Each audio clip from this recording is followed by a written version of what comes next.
Now, it is clear that MKP is working with General Mkhwanazi. And I'll tell you why I'm saying it's clear.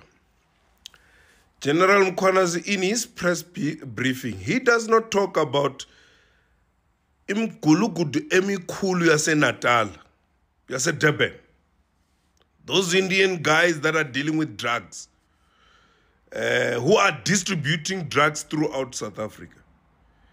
He's not talking about all these criminals who goes to the department during the day and instruct the CFO to transfer money to the companies of criminals.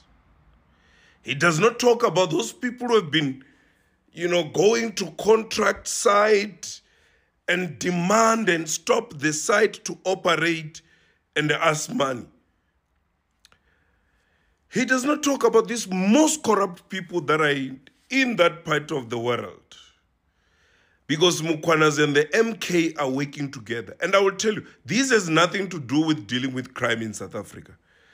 They want to destroy. Because I suspect that MKP, it has been funded from this stolen money, from slush funds. And I can tell you, go and investigate, it will lead you there. If you know what happens during the election, and if you know what happens during the unrest, you're going to come to a conclusion that Mkhwanazi and check in the TikToks.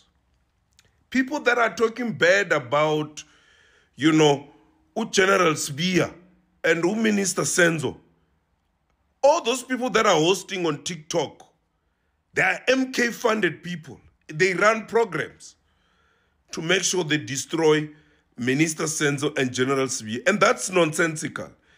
And I can tell you the best way to restore trust and dignity in the SAPS is to put that SAPS under administration. Get a retired judge to clean up the mess there. That's the only way we are going to have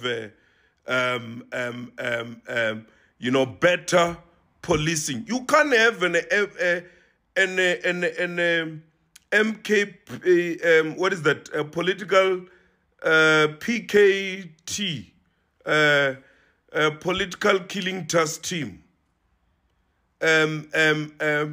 Spending 94 million a year. What for? For that few police.